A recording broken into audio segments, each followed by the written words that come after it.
Hey everybody, listen up. I got mega huge news. Meat Eater Live is heading back out on the road. That's right. Join me and the crew.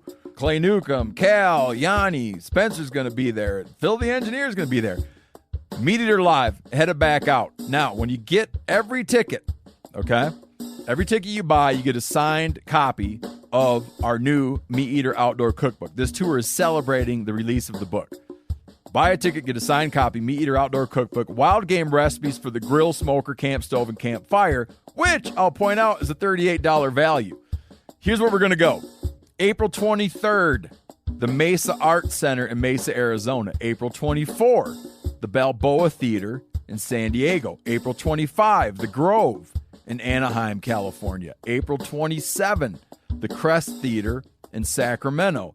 April 29, the Union in Salt Lake City. April 30, the Egyptian in Boise. May 1, the Wilma Theater in Missoula. May 2, the Bing Crosby Theater in Spokane, Washington. May 4, Revolution Hall in Portland, Oregon. And May 5, the last day of the tour, Pantages Theater in Tacoma, Washington. For tickets and more information, visit the events page at themeateater.com. Hope to see you at the show. You're listening to the Sportsman's Nation Podcast Network, powered by Interstate Batteries. From your truck to your trail camera, Interstate Batteries has you covered. Visit your local Interstate Battery store today or online at interstatebatteries.com. Interstate Batteries, outrageously dependable.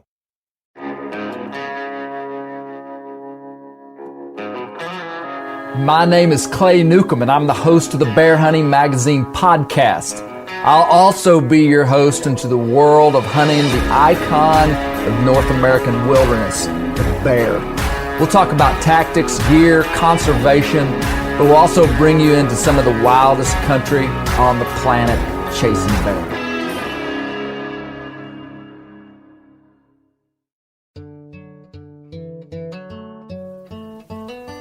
On this episode of the Bear Hunting Magazine podcast, I sit down with my good friends Trae, Autry, and Michael Lanier and Brent Reeves, and we talk about a squirrel hunt that we went on last Friday, January 18th, in National Forest here in Arkansas, and we were using mules.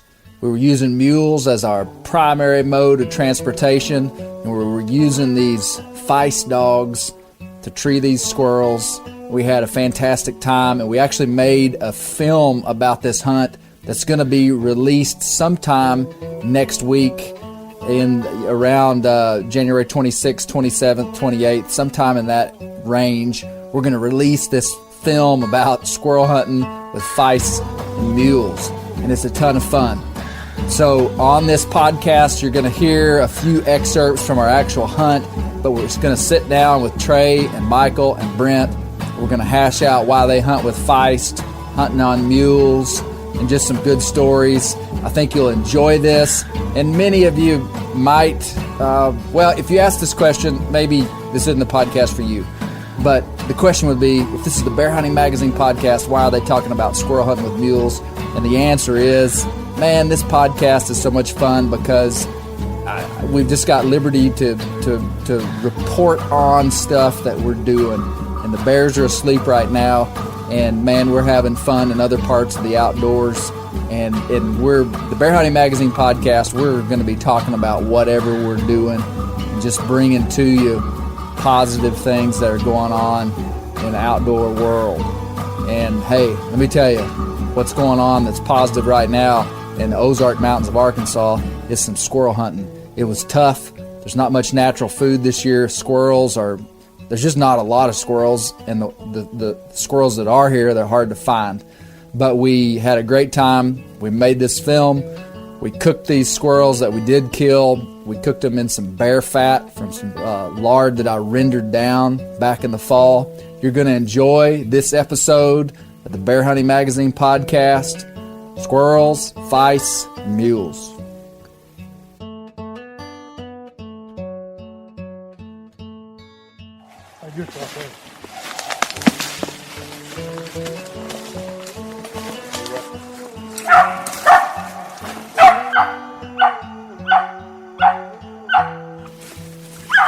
Within 10 minutes of dropping the dogs off the mules, they were treed. There's very little natural food in the Ozarks this winter, and squirrel hunting has been extremely tough. We were happy to get a quick tree. There he is. He's timbering, Michael.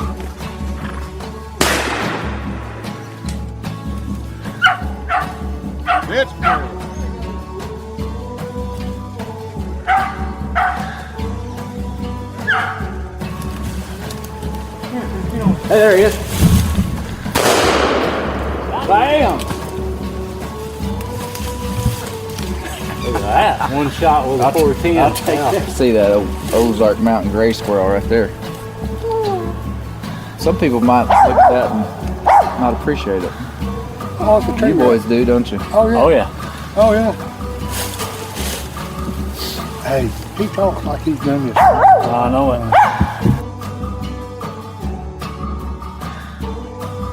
Today, we are all recovering from our hunt just a few days ago. We went on a squirrel hunt, and we used mules. We used feists. We were trying to capitalize on a lot of different trained animals to give us a little bit of an advantage over these Ozark Mountain squirrels. But today, I've got to my left my good buddy Trae Autry. And I've got caddy corner Brent Reeves, who was with us on this hunt, and we got our other buddy Michael Lanier. Hey, you guys introduce yourself. Just Trae, tell us who you are. You got to start, Trae. You got to start. I'm Trae Autry. I live in Prairie Grove out at Cove Creek. Master squirrel hunter? I wouldn't go that far, but I do like it and enjoy it. And boy, it's a great place to live. A lot of things to do outside. Mm-hmm. And it's where I live, and I guess distance-wise to that national forest we were in. And actually, the place I live, it's kind of like a golfer living on the course. Yeah. Because I can go outside and do anything I want to within about 5 minutes. Yeah. Man, I forgot how rugged that country is over there. I mean, just driving down the county road to get to your house, you drive past some bluffs that looks like something out of Lord of the Rings. Those big old, these limestone bluffs in the Ozarks, they crumble over just geologic time. And then if they're on the north side of a ridge, they'll just be these huge boulders the size of your car covered in moss. But there's some pretty country out there. There's not much dirt. There's a lot of rocks and a lot of hills, and that's why I got that mule. That's why you got that mule. I'm not going to walk too much anymore if I can help it. And Michael, tell us who you are. Michael Lanier, live in Prairie Grove, avid squirrel hunter. Me and Trae go quite a bit. You guys you're big time squirrel hunters. I mean, these guys hunt all the time. You train dogs, you keep dogs. And now, Michael, you grew up on horses, but these are Trae's mules that we used the other day. Correct. And now you'd probably rather just walk on foot, though, in most cases. Is that right? Well, I mean, last week was good. Just the squirrels are so thin. You're going so far between a tree, which is it's nice to be riding something. But when they're down and thick, walk hunting, I enjoy it. Yeah. And Mr. Brent Reeves, yes, introduce yourself. I am pretty well the brains behind this whole operation so far. I do all of my own stunts, and on this wonderful day, fun, eventful day, I was tasked with carrying a camera and filming this for the episode that's coming up. You didn't get kicked by a mule? No mule. I was on a four-wheeler, and it was kind of unique. It was the first time I had hunted or filmed a hunt like that, where my transportation was different than everybody else's. So it was cool. I could get ahead of you guys and probably got some some shots that we would normally have gotten. Yeah. You know, Yeah. it would have took a lot more time. You know, I was able to go around. Luckily, we were hunting where it was permissible to do that. So, so it was good. It worked out good. Yeah. We can do that. So what we're talking about here is that last Friday, January 18th, Brent filmed and I filmed some, but we filmed a squirrel hunt on mules. And we just watched the video with Michael and Trae. They saw it for the first time, and it's a fun video. It's a lot of fun, and it was kind of a logistical challenge doing all the filming and still hunting. But I think it'll be pretty fun. But really, what I want to talk to you guys about is your dogs. Tell me, whoever wants to go. Oh, they're pointing back and forth at each other. No, so these Feists, so inside of squirrel hunting, there's going to be these categories of dogs, and they're typically not hounds. We've talked about coon hunting in the past, and a hound is a bigger animal that's going to bark on the track, and then also is going to bark on the tree. These Feists, well, Michael, what are the general categories of dogs that are squirrel dogs? Well, there's Feist and cur. A Feist is typically, I think the max is around 18 inches, 30 pounds. Okay, so that's like a breeding standard? Under 18 inches, under 30 pounds. Okay. I believe. I could be wrong. Definitely not an authority on the subject. And then a cur is a little bit bigger dog. I believe the Feist was recognized by the UKC in 2015. Is that right? I believe Even so. just that recently? I think so. I could be wrong, but... Because that's super recent. Yeah, my dog's a mixed-up dog. It's a champ-bred Feist. Feller down in Alma, Bill Douglas, got him from her. He pretty much raises a lot of the champ-bred Feist in this area. And then James Quick down close to Waldron's got some. Yeah. Yes, sir. So, cur dogs and Feists are pretty much going to be your squirrel dog. Brent, is that your experience? Yeah. I grew up in southeast Arkansas, and cur and a combination of cur and Feist was what has historically always been. I see a wide variety or large variation in color and size and stuff with Feist. Is there any consistency? Like your Feist is like solid black, got a little bit of white on it, maybe. Is that right? There'll be different colors in every litter. Okay, so and then Susie, Trae's Feist, is kind of almost looks like a Catahoula color. She's got gray. A little brindle color to her, and in her litter, she was the only puppy that looked like that. Oh, really? What did the other ones look like? Kind of looked like Lanier's dog, black, yellow. They're just spotted different colors. Yeah. You kind of get the feeling that these Feists are just a kind of a conglomeration over 200 years of people breeding for little dogs and tree squirrels. Yeah. I believe the Quick's champ, the one that started the champ line, he was mixed up. He was a half Stevens cur and half Mullins Feist. Okay. Now, can you go into any more detail on I was going to ask you that. Like, there's mountain curs, there's blackmouth curs, which those aren't typically used for squirrel hunting. Now, the mountain curs are. But like Stevens Feists, like... Stevens cur. Stevens cur. Yeah, that's another line of curs. But it's in UKC, it would only be like... That I'm not sure. Okay. No, but it's a totally different breed of dog. Like a Stevens cur is different than some other kind of cur. Well, they're all curs, but the Stevens cur is definitely different. They're typically black, a little bit of white. Okay. They're open on track. Most all of them are open on track. Squirrel. Oh, really? Yeah. Okay, so they're open on track. And that guy is wide open on a squirrel track. Really? Okay. A little bit bigger dog.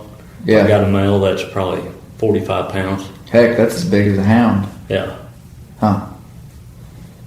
So, but you guys like the little Feists for squirrel. Okay. That's your favorite. Yeah. Now, okay, I understand dogs and mules and horses enough to know that in any type of situation where you're using an animal to gain advantage, there's going to be lots of ways to skin the cat, but everybody has like a method that they like for maybe not even a good reason. You know, it's just like, I like X dog because, and I say it's not a good reason, it's actually a great reason.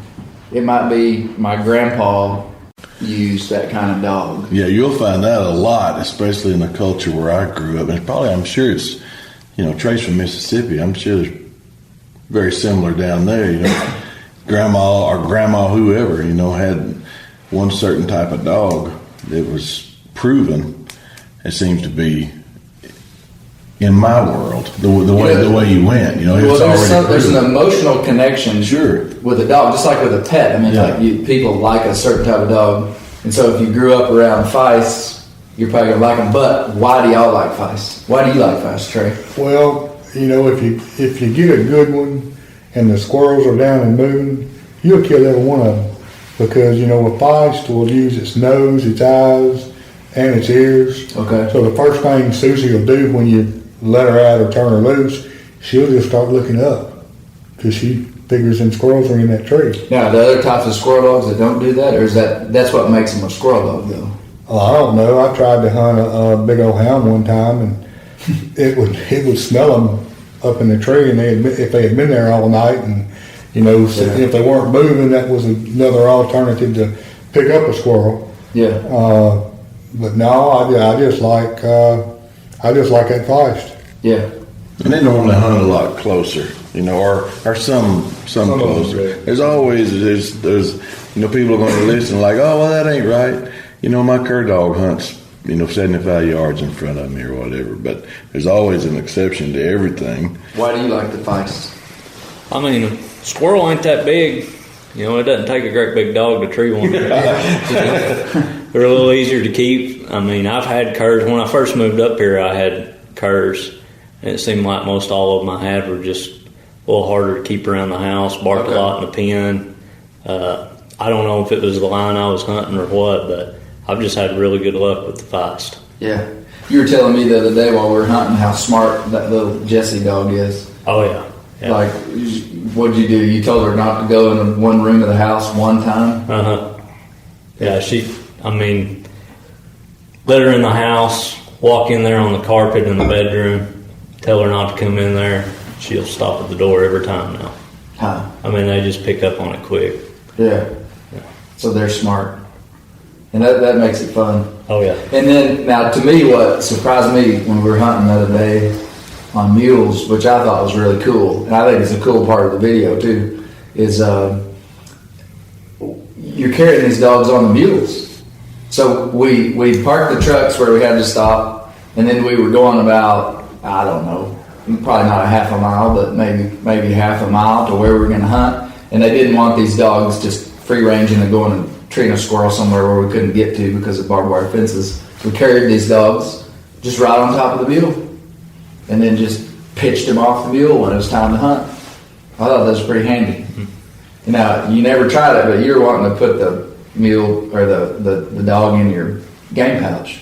I think she'd ride in it. Yeah. One time we looked up and Jesse, Michael's little dog, had both his feet on the saddle horn. Just like standing up, just like he was rigging for bear. These guys with bear dogs, they have these big dog boxes, and they'll have places where they can tie them to the top of the dog box, and that dog will just be riding down the road and just bobbing its head. Yeah. But yeah, she looked like she was trying to rig a bear off that mule, catching the drafts. That mule, he was almost fast. And Willie likes to be in front. And so between your mules, Willie was the one you didn't trust as much, right? Well, he's got a crazy streak in him. He comes out every now and then. Yeah, for the most part, he's safe. He ain't gonna hurt you. Yeah. But he may decide that you're going up this hill and he's gonna drag you through the briars on the way. Yeah. So that's why Michael got to ride. Michael got to ride him. Well, I can tell right off. Willie and Michael are tight. Yeah. He's kind of got that mule straightened out. When you're when you're around equine animals a little bit, which I still consider myself pretty green, really, when it comes to horses and mules, I can always tell somebody that's been around them their whole life. And you can tell by very nuanced things that they do. And I could tell when I saw Michael get on his mule that he had ridden him his whole life. I knew he had. I didn't know till this second that both of those were Trae's. I thought Michael was riding Michael's mule. No. To this very second. I was not aware of that. Yeah. Well, you can always tell by how relaxed somebody is when they get on, how they throw their leg over, how they position their feet in the stirrups. Because these are all things I'm learning. But and just mainly just how comfortable. But I could tell you knew what you were doing. Willie's a good mule. You know, he Trae, and now I want to talk about dogs more, but maybe we'll talk about mules for a minute here. Let me tell a little bit about you, Mr. Autry. So, Trae, I squirrel hunted with Trae a couple of years ago. We coon hunted a little bit, and Trae just calls me or texts me or something and is like, "Hey, I bought some mules," and we talk, and I was like, I mean, I was really glad you got a mule. I was afraid you were going to be disappointed once you got him, just like I was. When I got mules, I just had this idea that it was like buying a four-wheeler. I really didn't. It's an exaggeration to make a point, but that's kind of the mentality that I had years ago. It's like, yeah, I'll get a mule, and then I'll be able to ride in the mountains. Man, it's not like buying a four-wheeler. There's a whole lot more to it, isn't it? A whole lot more to it. And I learned from buying a Greenbrook mule and then break my own mule that you got to become a mule man to handle them. And so Trae was like me. He didn't have a ton of experience. You rode him when you were a kid. Is that right? Not a mule. My aunt had some horses, and I had been on her horses. But yeah, the first time I had thought about a mule was when you said you got one, and then I don't remember who told me this part, but they can see all 4 feet, so they're going to be more sure-footed. Yeah. And I'm thinking, well, I sure don't want to fall off or have him fall on me, so it hurt. Yeah. So I thought that might not be a bad idea. Well, when you told me that you went and bought this mule like a mile from where you live, the guy just happened to... Oh, Danny Bond, he's a good guy. Well, so you lived like pretty close to this guy. You said you went down there, bought the mule, and just rode it home. Yeah. And you had trouble getting across the bridge. And when you told me what you did, I was like, dang, this guy's got some guts. He's serious.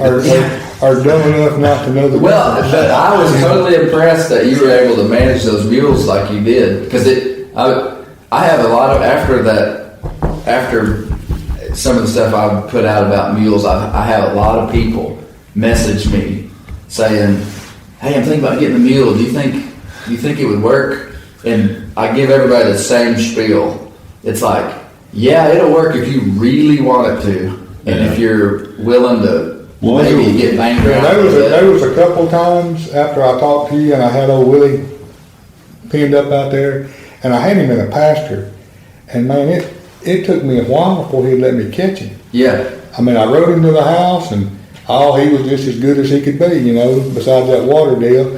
And then he decided he didn't want me to catch him. So that took a little while to get all that figured out. But now when I pull up, or my wife does, both mules just come up and, because they want to be your buddy, I guess, or want to treat or something. You showed him who was the boss.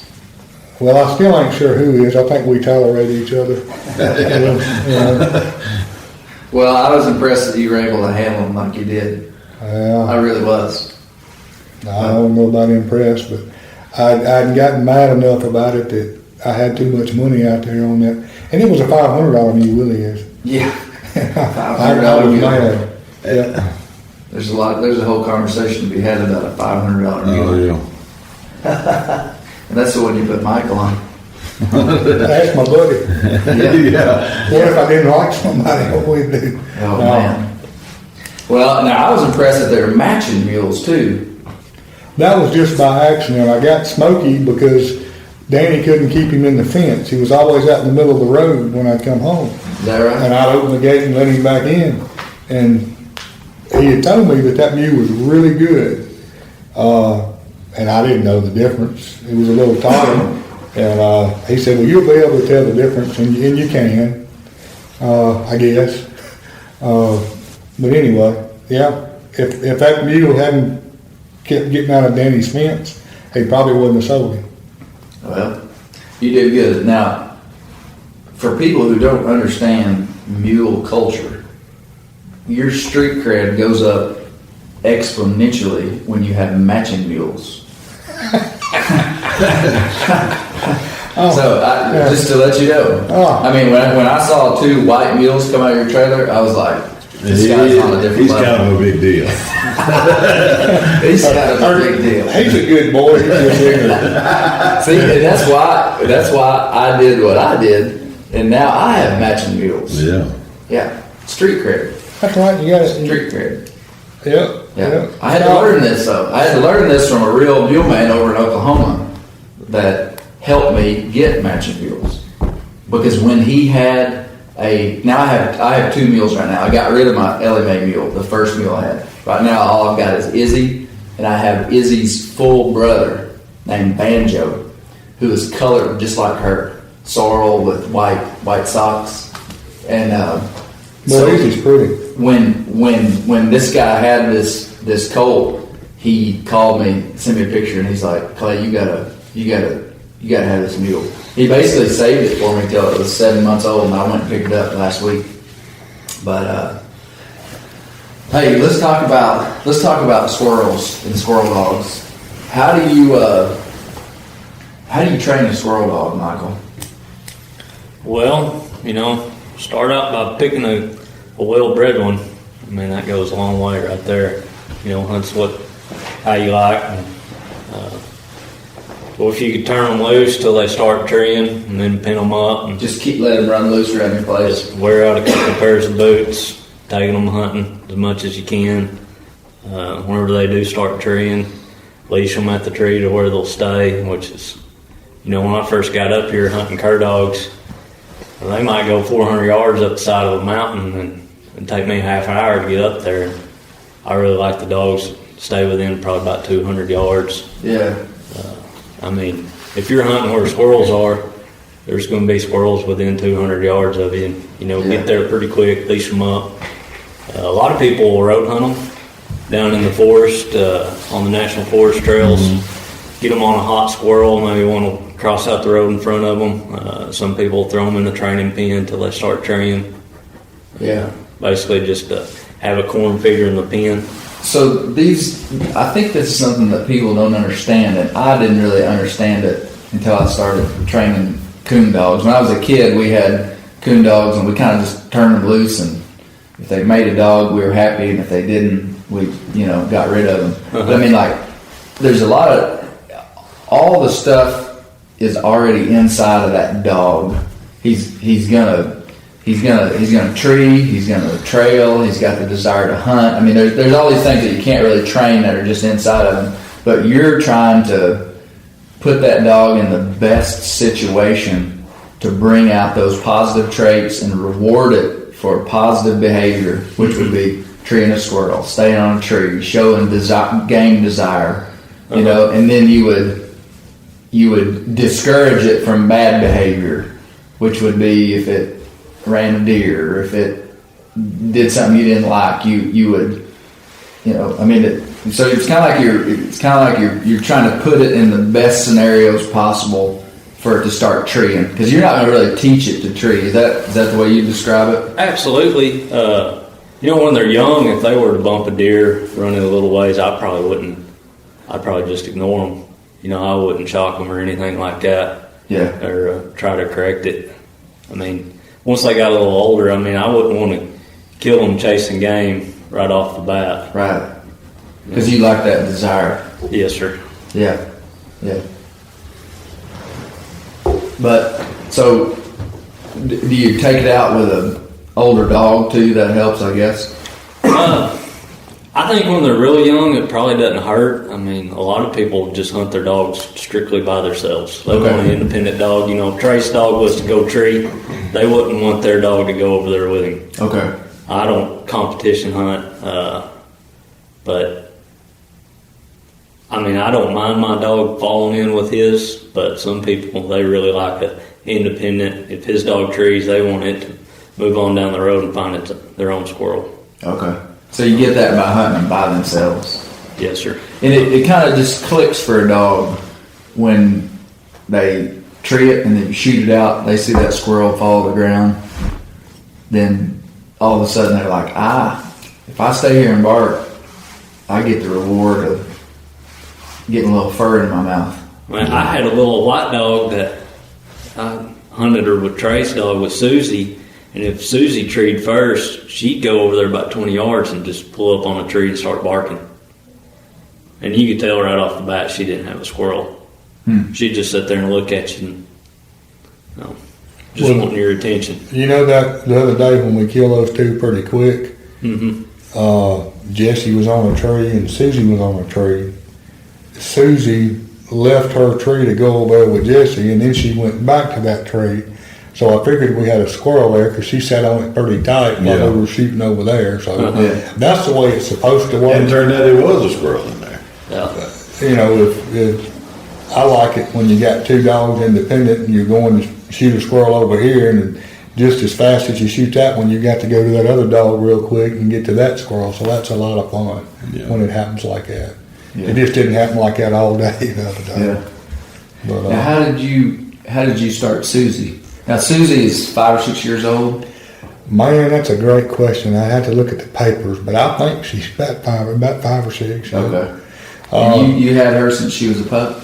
No, I bought that dog. I bought already started. Okay. And I'm not real sure how started she was when I got her, but I bought her from a fellow named Kenny Latham, and he's world renowned around East Central Mississippi for being a pretty good guy with training squirrel dogs. But the first time I hunted with her, she barked. First squirrel I killed with her, she barked one time, and it was real cold and windy. And I'm thinking, oh my! And darn it, there wasn't a squirrel. It was a little old bitty slick tree, and it was just on the opposite side we were looking at. And she does pretty good. But I would take her, and I would maybe with a possum or whatever we could put in a cage, or even a squirrel, and we would turn the squirrel out, and you're in a field and there's one tree. Yeah. You know where that squirrel's going. Well, you'd give it a head start and then let that dog would watch the squirrel across there. The dog would chase it out through that field up that tree. Yeah. But Susie got really good first time she got bit. Knocked the squirrel out of the tree wasn't dead, and she got bit, and from that point on, really didn't have to do any training. She was mad. Yeah. She's mad at him now. She really is. She don't like them. Now, your dog, Jessie, is a year old. She's about a year and a half old. Year and a half. And did you start her yourself? I bought her from Bill Douglas. She had just started treeing, and she wasn't staying at all. And that's when I got her. Okay. Yeah. She wasn't staying on the tree? No, she barked a few times and then tried to go find another one. Okay. How did you break her of that? Tie her to the tree. Just get there quick, tie her to the tree. Yeah. Stay there with her. Here's a general question for both of you. I'm not asking for specifics, because this would be like asking a cattle farmer how many cows he has. It's just a bad deal. You don't do that. But what does a squirrel dog cost? Like a started dog? Man, I don't know if we can talk about that because our wives might listen to this. How about a range? Range of from a good blooded puppy to a finished dog? What something in that range? We all know everything is it's whatever a man is willing to pay. I'm going to guess that it's about the same as coon dogs. It's going to be. And I'm going to guess too, it's about the same as mules. I'm serious. Yeah. All these animals that you're devoting a lot of time to training, I find that a coon dog and a mule are almost on the same gradient in terms of finances. Right. $500 mule, about like a $500 coon dog. I like that great. But squirrel dogs. Yeah. Squirrel dogs. I'm gonna just say $500 to $4,000. Okay. For a really top end finished dog, Yeah. somebody'd give 4,000. Especially if they come from out of town. Well, I'll tell you, it's been a month ago. I had a guy, a friend of mine from Kansas, called me. He said, "Man, I'm looking for, I called you, Clay. Yeah. If you hear anybody's got a good started squirrel dog, they'd be interested." And I've talked to several people, and I got prices everywhere from, $1,200 to $5,000. And that was just not even trying to search real hard, just people I've talked to and that I know, in the squirrel hunting world. And so you can pay just about what you want to pay or what you can afford to And pay. it depends on the day that fella's watching the dog, too. Yeah, that's right. That's right. If that dog's having just a red letter day, and every time it stops, we're picking up a squirrel. And Yeah. but Lanier, he has some really good dogs at times. He's like the dog trader. He is. I can tell that. Oh, he likes them things. So what's your story on what a good squirrel dog would cost? Like a started dog to like a finished dog? I mean, you get a pup that's about ready to start out of good breeding, probably $500, $300. One that's not even started treeing. Yeah. And then, one that started $1,200. You might find one a little cheaper, and sky's the limit on a finished dog. Right. Whatever somebody's willing to pay. You get a cur dog that's a combo coon and squirrel dog. Yeah. You got something in. Yeah. That's about what I figured. Yeah. That's right about in line with what you were. Well, that's the same way with a coon dog. It's just about the same way with a hog dog. It's Yeah. about the same way with a bear dog. Yeah. I mean, you buy a good pup from a decent breeder, and you're going to pay $200 to $300 for a pup. I mean, that's kind of like standard. And now some of these top end guys that have a real specialty and a lot of name that everybody wants a pup, like they can get about whatever they want for a pup.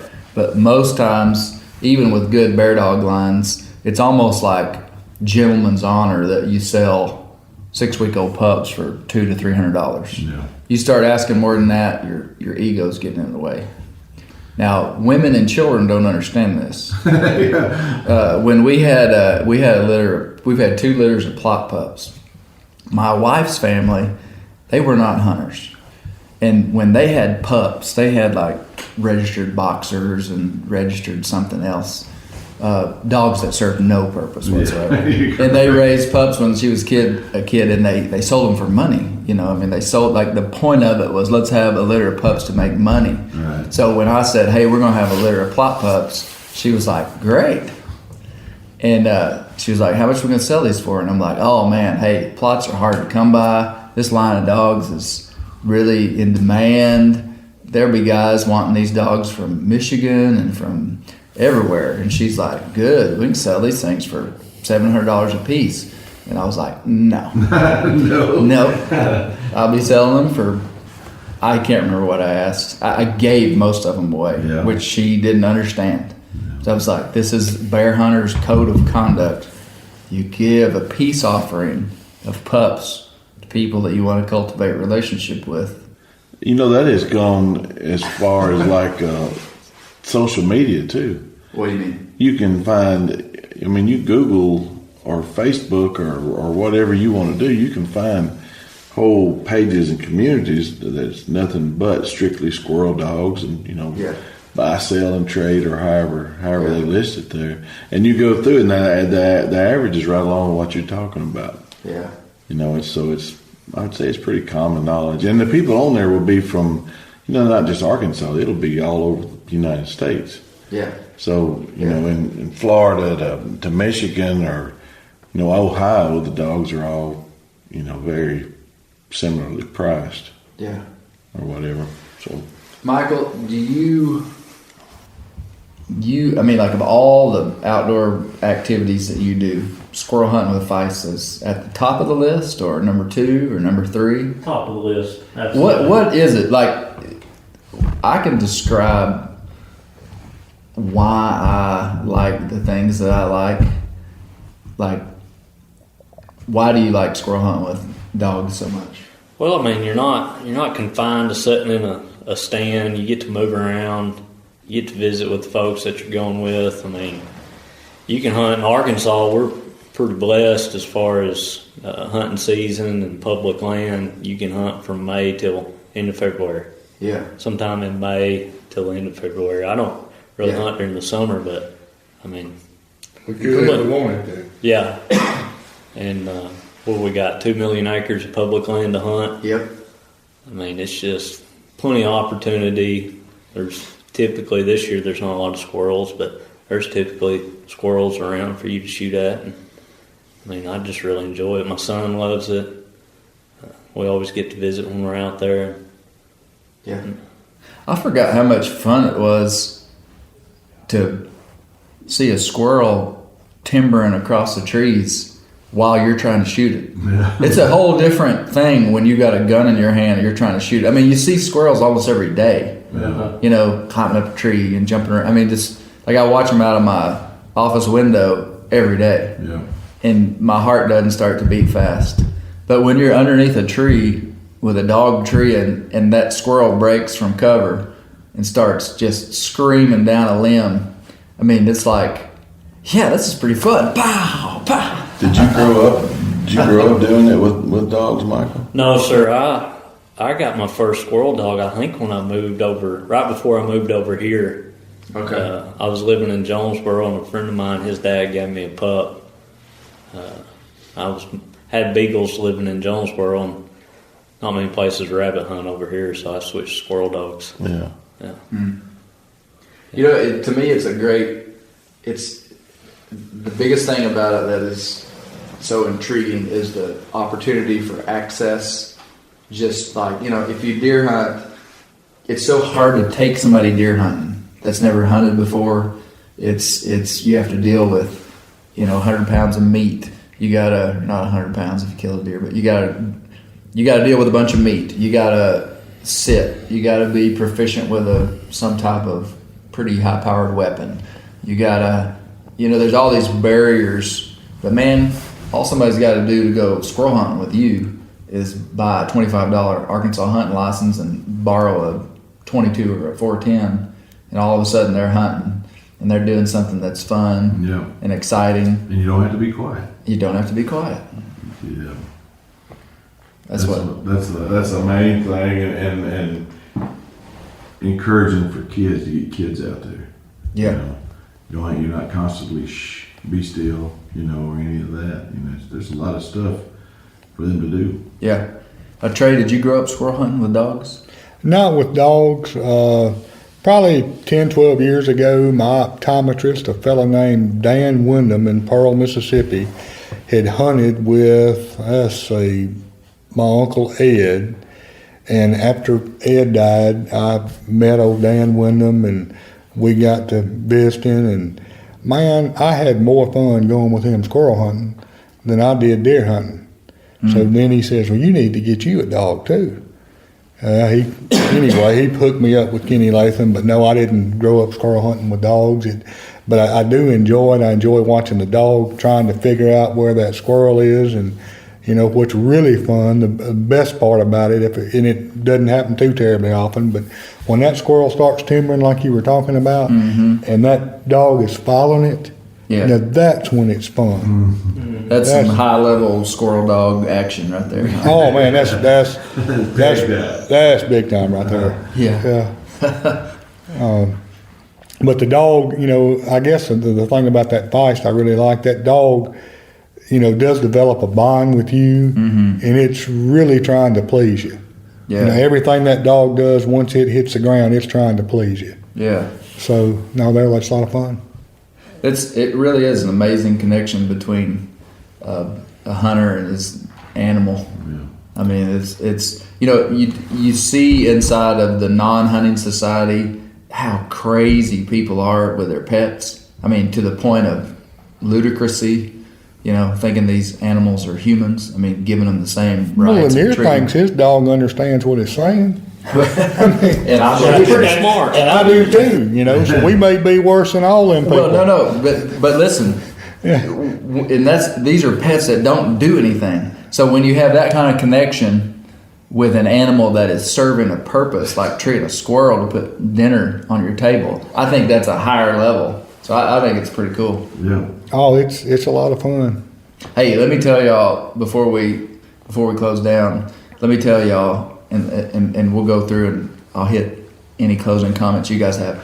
We went coon hunting the other night when it snowed. The day after, the 19th of January, the day after that we squirrel hunted, it snowed the next day. Yep. And I had never coon hunted in the snow, so I wanted to see how the dogs would do. The wind was blowing probably 10 to 15 miles per hour, and it was like 25 degrees. I mean, it was for Northwest Arkansas, it was not the night you want to go coon hunting. Right. But me and two of my buddies went, and we turned the dogs out. Fern and Jed I just took them right where I thought they'd strike, and sure enough, they struck in the creek, and went way up this creek.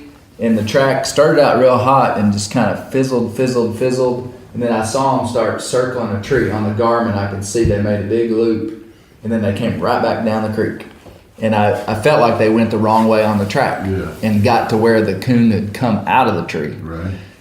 Sure enough, that's what happened. So they start trailing it back down the creek towards me, and the coon made a spin off through this real thick, nasty stuff. I guess I don't know what he was hunting for, but he was hunting for something. And the dogs got hung up in there. And I pretty much felt like they were treed, except they were in about a 20-yard square area. And I could just see they just weren't moving. So we went in there to see what was happening. Got there, and there's coon tracks in the snow all around there. And the dogs are just going crazy, you know, but they can't find it. Directly, Fern, my good coon dog, kind of peels off, and the track heats up. And I'm like, okay, well, maybe they got it straightened out. And she goes down there 100 yards in trees. It's just treed. Jedi, who I don't have as much faith in, not because he's not a good coon dog, but he just is always on Fern's coattails.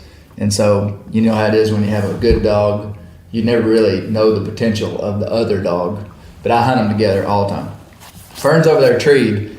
Jed pulls in and doesn't go to her, and he starts barking like crazy down in this creek bank in a hole. And he doesn't get after armadillos or something. But anyway, who do I go to first? I go to Fern. I go to Fern, and it's a den tree that I really don't think has anything in it. And we shine the tree, and there's no coon. Directly, Jed is over here about to lose his mind about 80 yards away. But he's down in a little creek bank, and so you can't really, I don't know what's going on, but I'm like, well, let's go see what Jed's got. I come around this corner and look up this creek, and Jed has his head in a hole in a root ball, and his eyes are bulging out of his head. And I go over there, and there's a coon about that far from his face, about 6 inches from his face, balled up in a hole. And Jed is chewing the roots, and he just can't get that coon. That is coon. That's a fun coon hunt. He was trying to get one in a hole, and we got the coon. Awesome. Yeah. We got the coon out of the hole. Got the coon. That's awesome, man. He was trying to tell you the whole time. Here he is. Right? Yeah. It was funny though, because it was classic of trusting this dog, but not trusting the other one. You know. Oh, that's fun.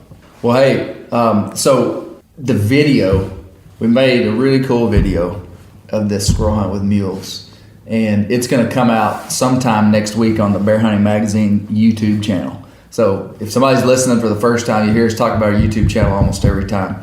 Bear Hunting Magazine YouTube channel. You might ask yourself, why are these guys talking about squirrel hunting if they're Bear Hunting Magazine? Well, that's just what we do. We squirrel hunt and deer hunt and everything else hunt.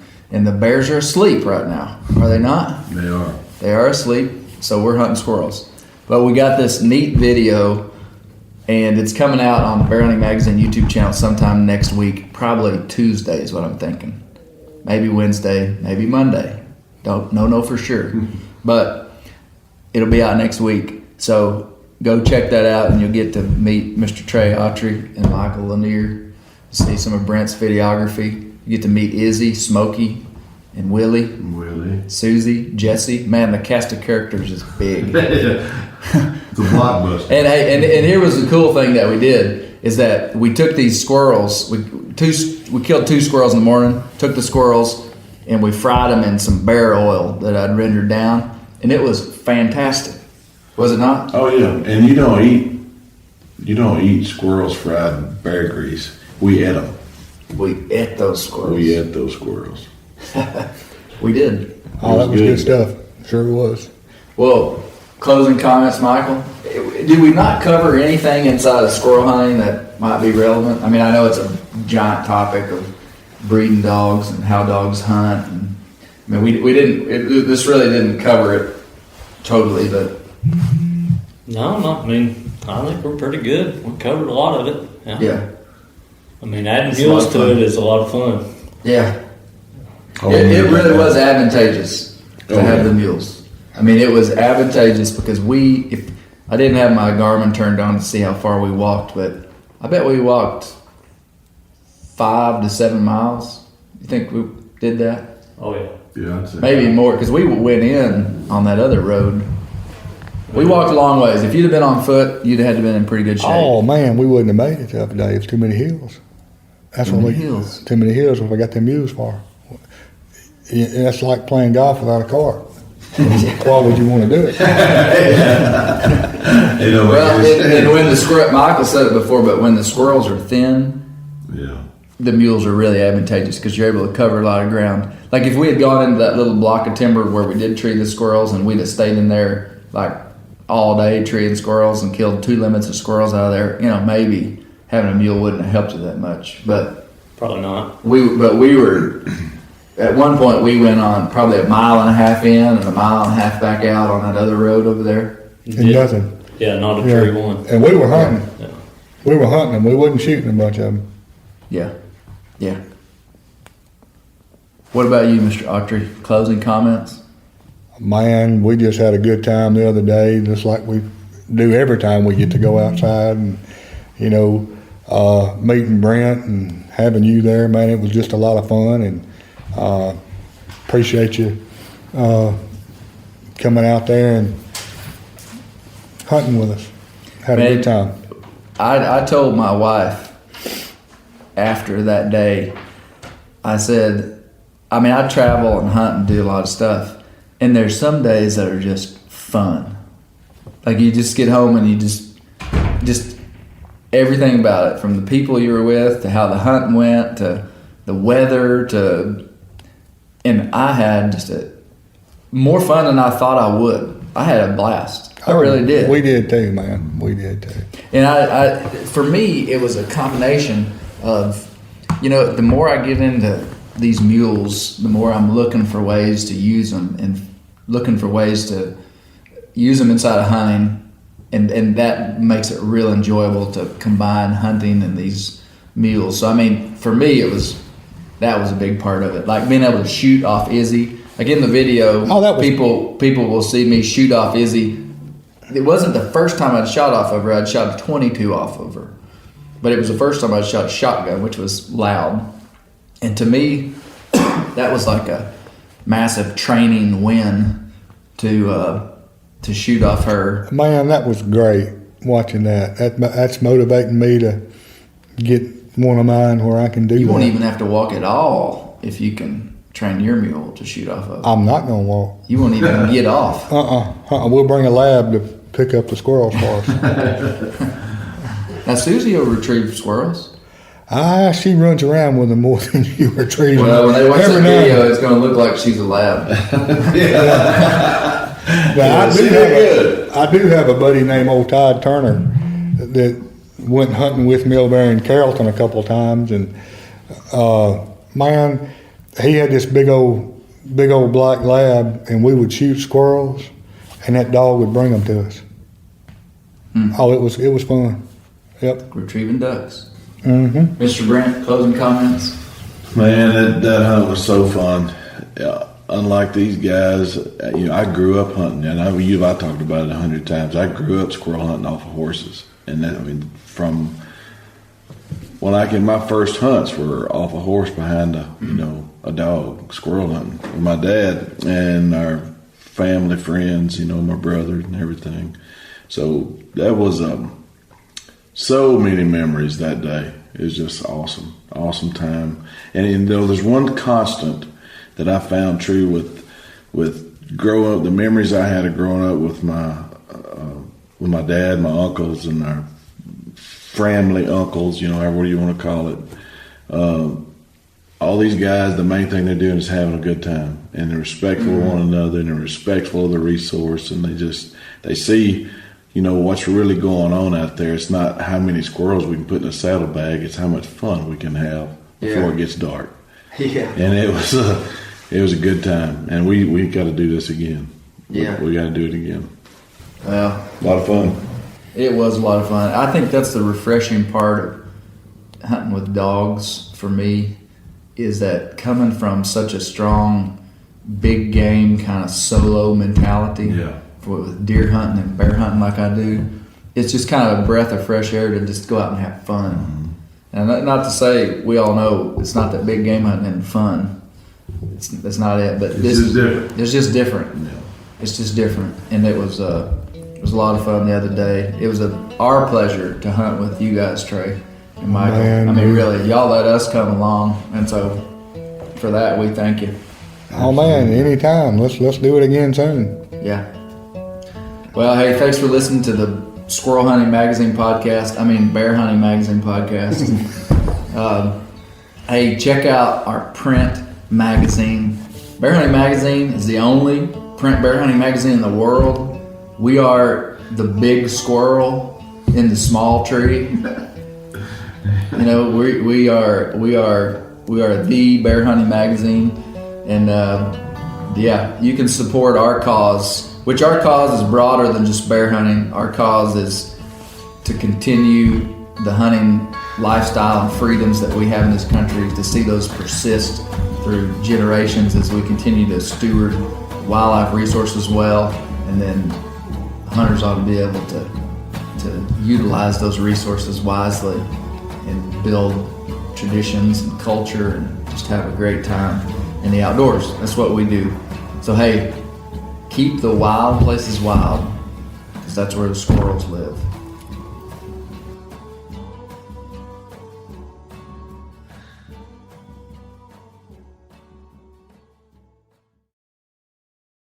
Hey everybody, listen up. I got mega huge news. Meat Eater Live is heading back out on the road. That's right. Join me and the crew. Clay Newcomb, Cal, Yanni, Spencer's going to be there. Phil the engineer's going to be there. Meat Eater Live headed back out. Now, when you get every ticket, okay? Every ticket you buy, you get a signed copy of our new Meat Eater Outdoor Cookbook. This tour is celebrating the release of the book. Buy a ticket, get a signed copy, Meat Eater Outdoor Cookbook, wild game recipes for the grill, smoker, camp stove, and campfire, which I'll point out is a $38 value. Here's where we're going to go. April 23rd, the Mesa Arts Center in Mesa, Arizona. April 24, the Balboa Theater in San Diego. April 25, the Grove in Anaheim, California. April 27, the Crest Theater in Sacramento.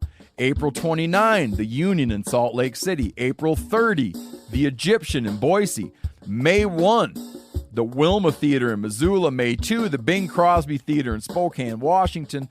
May 4, Revolution Hall in Portland, Oregon. And May 5, the last day of the tour, Pantages Theater in Tacoma, Washington. For tickets and more information, visit the events page at themeateater.com.